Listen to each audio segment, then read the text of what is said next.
এই মুহূর্তে যে ছবিটা দেখালাম, যে সাধারণ মানুষের ক্ষোভ মোহাম্মদ ইউনূসের সরকারের উপরে বাড়ছে, তার কাছে চালানোর মতন টাকা নেই, পর্যাপ্ত টাকা নেই, ট্রেন পরিষেবা রীতিমতন বন্ধের পথে।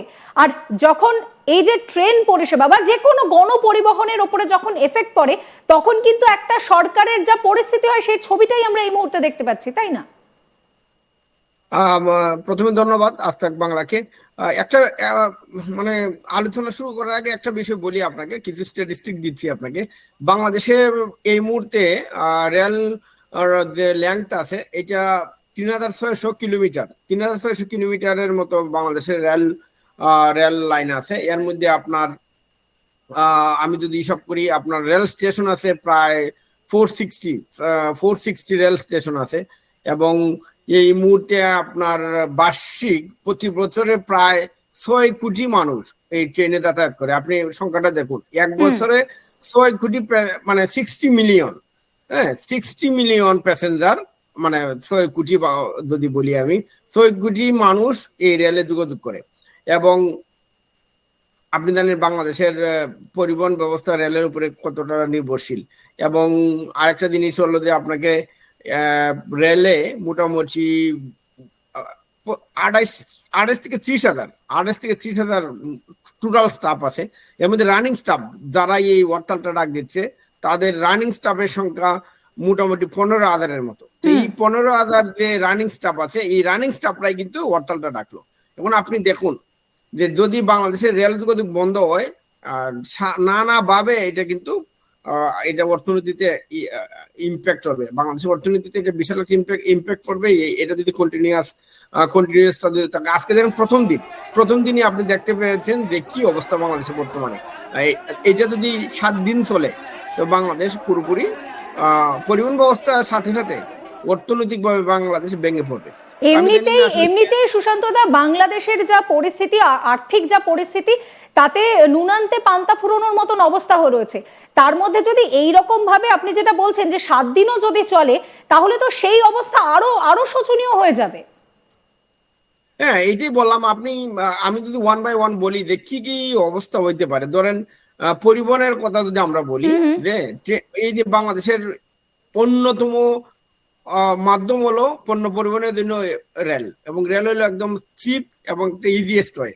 এখন ধরে আমাদের যে কৃষি পণ্য আছে, শিল্প উপকরণ আছে, রপ্তানি পণ্য আছে, যেমন গার্মেন্টস, এগুলা সবগুলো কিন্তু পরিবহনে ব্যবহৃত হয় এই ট্রেন। ট্রেন বন্ধ হলে এই পণ্য পরিবহন ব্যবস্থা ব্যাপকভাবে ব্যাহত হবে।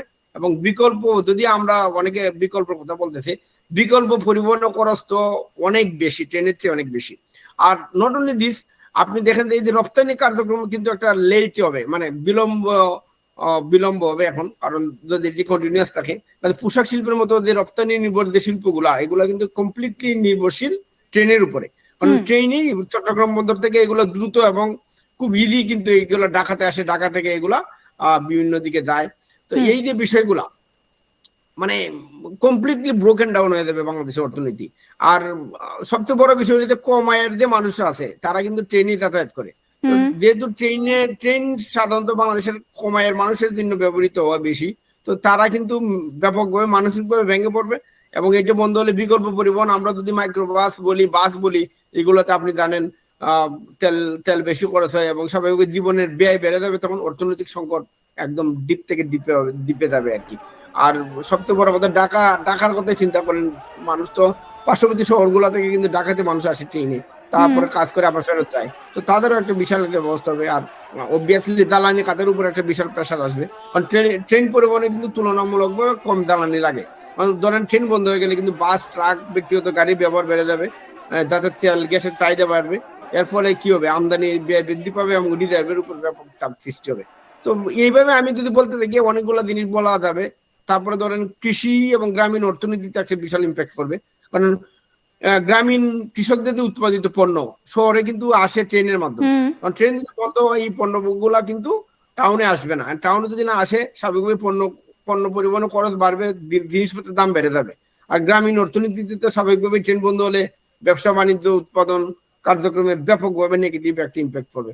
আর আরেকটা জিনিস যদি বলি, আমি ট্রেন চলাচল বন্ধ হইলে আপনি জানেন বাংলাদেশের যে রেলওয়ে, এটা কিন্তু সরাসরি রাজস্ব আয়, মানে যে ইনকামটা হচ্ছে, একটা ইনকাম কিন্তু আর ফলে জাতীয় বাজেটের উপর কিন্তু একটা আমাদের যে ন্যাশনাল বাজেট আছে, বাজেটে কিন্তু একটা প্রেশার তৈরি হবে।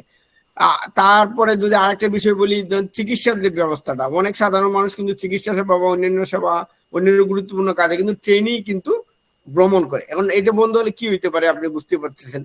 আর আরেকটা বিষয় যদি বলি, শিক্ষার্থীদের যে যাতায়াতের বিষয়টা, শিক্ষার্থীদের যাতায়াতের ব্যাপক সমস্যা তৈরি হবে, কারণ ট্রেনে কিন্তু মানুষ কিন্তু লেখাপড়া করতে। সুশান্ত দা, আপনি বলছেন যে ট্রেন বন্ধ হলে কি কি সমস্যা হবে, কিন্তু রানিং স্টাফেদেরও যে সমস্যাটা রয়েছে সেটাকেও তো অবজ্ঞা করা যায় না। এবং রানিং স্টাফের বিষয়টা বলি, রানিং স্টাফের মধ্যে কে কে আছে আমি যদি একটু বলি আপনাকে, তাহলে বুঝতে পারবেন।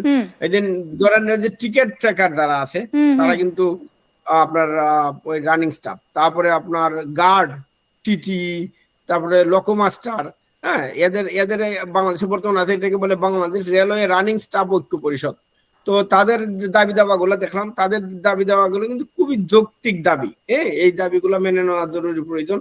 আদারওয়াইজ আপনি জানেন তারা কিন্তু, ধরে আপনি একটা ট্রেনে উঠলেন বা এই রানিং স্টাফরা যখন একটা ট্রেনে উঠে এটা গন্তব্যে যাওয়ার আগ পর্যন্ত কিন্তু তাদেরকে অন ডিউটিতে থাকতে হয়। তো তারা কিন্তু ওদের স্ট্যান্ডার্ড 8 আওয়ার্স ওয়ার্কিং, 8 ঘন্টা কাজের যে বিষয়টা আছে, এটা কিন্তু তারা প্রায়ই দেখা যায় 12 ঘন্টা 10 ঘন্টা বেশি কাজ করে। কিন্তু তারা ধরেন আপনি ঢাকা থেকে চট্টগ্রাম যাবেন, ট্রেনে উঠলেন, সে একজন টিটি বলেন বা গার্ডই বলেন, তো তার কিন্তু চিটাগাং যাওয়ার আগ পর্যন্ত কিন্তু ট্রেনেই থাকতে হয়। তো এটা এমনও হইতে পারে মাঝে মধ্যে 12 ঘন্টা 14 ঘন্টা লাগতে পারে।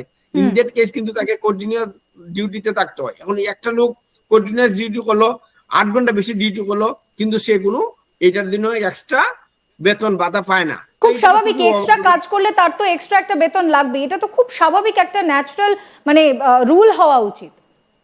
তো এই যে বিষয়টা, এই জন্যই এই আন্দোলন। তো আমি ব্যক্তিগতভাবে এই যৌক্তিক দাবি, যেহেতু তারা দীর্ঘদিন ধরে আন্দোলন করে আসছে, হ্যাঁ, তারা মোটামুটি আমি দেখেছি তারা রেল ভবনে 90টির বেশি মিটিং করছে তারা, হ্যাঁ, এবং তারা তাদের দাবির বিষয়ে খুবই অনড়। কিন্তু এই দাবি দেওয়া কিন্তু মানার কোনো ধরনের কোনো সিমটম আমরা দেখছি না।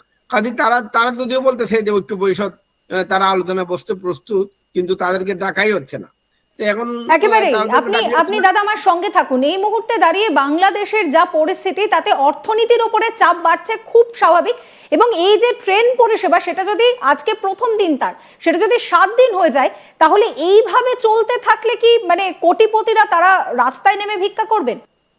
আসলে কোটিপতি বলতে বাংলাদেশে গুটি কয়েক মানুষ হয়তো কোটিপতি আছে, কিন্তু এখন কোটিপতিরা তো তাদের নানা ধরনের অল্টারনেটিভ হয়তো থাকে, তাদেরকে ভিক্ষা করতে হবে না। কিন্তু আমাদের যারা নিম্ন আয়ের মানুষ যারা আছে, তাদেরকে নিয়ে আমাদের ভাবতে হবে। কোটিপতিদের নিয়ে আমাদের ভাবনা আসলে নাই। কোটিপতিরা কি করলো না করলো, তাদের নানা অল্টারনেটিভ ব্যবস্থা অবশ্যই আছে। কিন্তু আপনাকে দেখতে হবে বাংলাদেশের যারা মধ্যম আয়ের মানুষ, যারা নিম্ন আয়ের মানুষ, তাদের কি অবস্থা। বাংলাদেশের যে 16 কোটি মানুষের মধ্যে আপনি হিসাব করলে দেখবেন যে আমরা তো বেশিরভাগ মানুষই তো নিম্ন আয়ের বা মধ্যম আয়ের। তো মধ্যম আয় এবং নিম্ন আয়ের যারা আছে তারাই বেশি ক্ষতিগ্রস্ত হবে।